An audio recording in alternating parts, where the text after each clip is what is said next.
Мои приветствия, дорогой друг! С тобой Андрей Хавратов, создатель проекта Интернет-академии частного инвестирования. Это один из лучших проектов в Рунете, образовательных проектов в Рунете по повышению финансовой грамотности и изучению науки инвестирования. Сегодня первый урок, который называется «Что такое финансовая независимость и в чем отличие от финансовой свободы, а также пути достижения финансовой независимости и свободы». Каждый урок из 8 уроков будет продолжительностью от 7 до 15 минут. И в течение 8 дней тебе нужно понадобится выделить именно столько времени. 7-15 минут. Этого достаточно вполне для того, чтобы поднять твой уровень знаний, финансовых знаний и понять, что такое наука инвестирования. А в 8-м уроке будет сюрприз для тебя. Ну что, приступим к первому уроку. Итак, что такое финансовая независимость и в чем отличие от финансовой свободы? Именно это мы сейчас и будем разбирать. Ответ очень прост. Финансовая независимость — это когда ты имеешь такой капитал, который, разделив на твой месячный расход, ты можешь жить 10 лет и твой уровень жизни не ухудшается. Вот ниже формула финансовой независимости. Доход, разделив на твой расход, ты можешь жить 10 лет и твой уровень жизни не ухудшается. Простой пример. Предположим, твои расходы составляют $1000 в месяц. Умножаем эту цифру на 12 месяцев, получаем сколько? 12 тысяч в год. Затем умножаем на 10 лет, получаем цифру $120 000.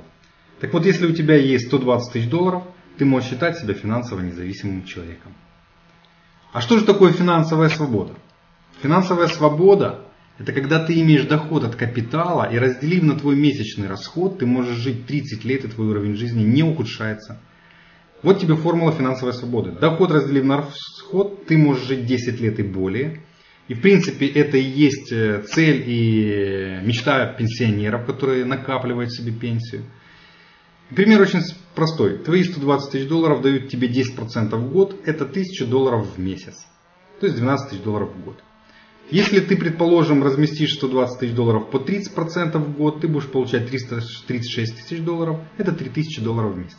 Что ты можешь делать? Ты можешь улучшить и увеличить свой уровень жизни, подняться и тратить уже $1500 или $2000 в месяц.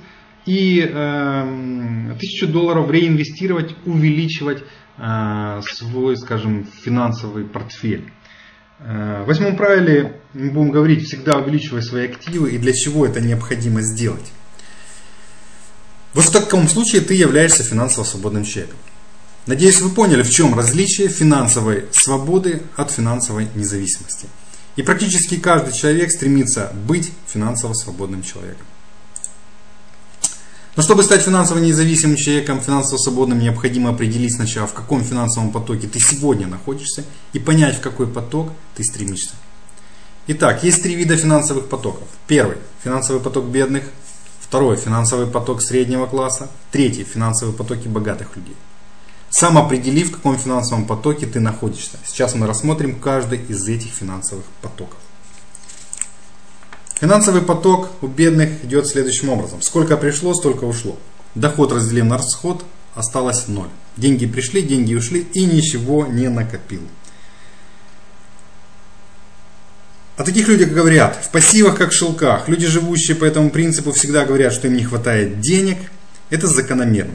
Самый интересный момент: когда я был молодым, мне было 18 лет, я считал, что чем больше я буду зарабатывать денег, тем быстрее я стану финансово независимым. И ты знаешь, я определил однажды, что в 22 года, заработав кругленькую хорошую сумму, $100 000 за 9 месяцев, за последующие 6 месяцев у меня осталось $5000. Я был очень расстроен, тогда я понял, что не всегда высокий заработок дает тебе финансовую независимость. И в чем сам, скажем, прикол? Прикол состоит в том, что ты заработал $100, $100 потратил. Ты $200 заработал, $200 потратил. Ты 5000 заработал, 5000 потратил. В 90-х годах, среди 90-х, у меня были знакомые, которые зарабатывали $50 000 в месяц, $50 000 тратили. Как ты думаешь, дорогой мой, они находятся в этом потоке? То есть нет разницы, сколько ты зарабатываешь. Есть разница, как ты потом распоряжаешься своими деньгами. Если ты заработал и столько же потратил, и денег еще не хватает, этот человек находится в финансовом потоке бедного класса. А что же такое финансовый поток среднего класса? Обычно такие люди имеют высокооплачиваемую работу, социальное обеспечение от работодателя. Они способны оплачивать кредиты за машину, за квартиру. Его потоки идут следующим образом. Деньги пришли, идут в статью расходов, распределяются в пассив. В пассиве они распределяются на траты ежедневные и на обязательства. То есть они покупают в кредит жилье, машины, гараж, яхты, мотоциклы. И считают, что все нормально. И в принципе они правы, они говорят. И вся экономическая политика мира гласила о том, что необходимо брать кредит. И если тебе помнится, если ты очень молод и не помнишь, мы мечтали, что мы придем к такому же капитализму, как в Америке. Когда молодежь сможет покупать себе жилье в кредит на 30 лет. И будет все здорово. Но на самом деле это финансовое рабство. Американцы говорят, все, попал в мышеловку. И вся экономическая политика, мировая финансовая экономическая политика заключена в том, чтобы людей свести в экономическое рабство. Делать из них экономических рабов, финансовых рабов, чтобы они зависели от банковской системы. Почему? Да потому что как только доход прекращается у этого среднего класса, все, он остается с обязательствами, мышеловка закрылась, он не может оплачивать, банк у него все забирает, жилье, машину, он остается просто на улице.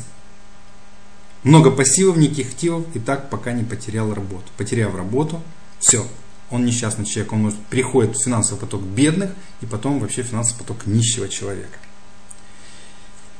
Давай рассмотрим, что такое финансовый поток богатого человека. Чем больше активов, тем больше доход. Чем больше доход, тем больше активов.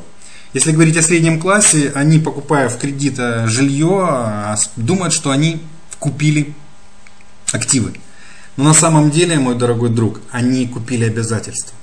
Посмотри, почему богатые все время богатеют, а средний класс борется с кредитами, а бедные еще больше беднеют. Одна причина состоит только в том, что люди, живущие в потоке, финансовом потоке богатого человека, они создают активы. И сейчас ты узнаешь от меня самый главный секрет. Как ты уже завтра, послезавтра можешь перейти в этот поток финансово богатого человека. Это не означает, что ты должен зарабатывать много денег. Это означает, что ты должен правильно распоряжаться средствами для того, чтобы попасть в поток богатого человека. Посмотри, богатый у человека есть активы и пассивы. Из дохода он часть денег тратит. Естественно, у него и в кредиты и особняк, и машины, и катера, и яхты, и дорогая техника. И наверняка они пользуются кредитами для того, чтобы вкладывать в бизнес. Но они создают активы, облигации, акции, депозит, недвижимость, финансовые портфели. Они становятся совладельцами каких-либо предприятий. И они имеют долевое участие еще в некоторых проектах. А так как активы дают доходы, вот тебе получается как замкнутый цикл в природе. Как круговорот в природе. Помнишь, по природоведению в 4 классе или в 3 мы изучали, что почему происходит дождь? Идет сначала испарение, жара, образуются тучи, а потом тучи дают нам дождь. То же самое у богатого человека. Он создает активы, актив потом дает ему все больше и больше доход. И пойми, что богатые люди, чем отличаются богатые от бедного человека? В том, что богатые работают на активы, а бедные работают на деньги. В том, что богатые занимаются самообразованием, а бедные получают дипломы. И разница лишь только в способе мышления. В том, чтобы захотеть поместить богатство в голове, а затем оно оттуда перетечет в карман. Разница в том, что богатые занимаются самообразованием, а бедные получают дипломы. Разница в том, что бедные работают, я уже говорил, на деньги, богатые на активы. Разница в состоянии духа. И ты задашь вопрос, как я завтра, послезавтра могу перейти уже в поток богатых людей? Ты знаешь, если человек зарабатывает $1000 тратит, он где находится? В потоке бедного человека. Если человек зарабатывает $10 000 и тратит $9000, создавая пассивы, и у него есть квартира, машина, катера, он находится в потоке среднего класса. Но если он еще 1000 начнет откладывать каждый месяц, то есть 10% со всех своих доходов в активы и наращивать активы, он с каждым разом все больше и больше будет создавать активы, а так как активы будут давать доход, он находится уже в потоке богатых людей. Если у тебя даже $1000 доход, и ты, предположим, $300 тратишь, $300 у тебя какие-то существуют обязательства, а $300 ты можешь инвестировать уже в активы, создавать активы, ты уже находишься в потоке богатого человека. Хочешь жить как богатый человек? Если да, тогда тебе необходимо стать на путь финансовой независимости и свободы. И что необходимо? Первое. Изучить, что такое активы и пассивы.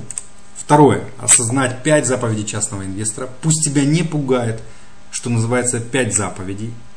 Заповедь это тоже правило, но правило можно нарушить. А заповедь, она уже не нарушается. Именно поэтому она становится для тебя заповедью. Вот как только ты осознаешь эти 5 правил, и ты скажешь, что никогда ты не будешь нарушать это правило, ты будешь использовать и идти по этому правилам, они для тебя станут 5 заповедей частного инвестора. Именно поэтому нужно осознать. И третье. Создать еще один источник дохода. И об этом мы будем говорить завтра на следующем уроке. Я очень рад был с тобой пообщаться эти несколько минут.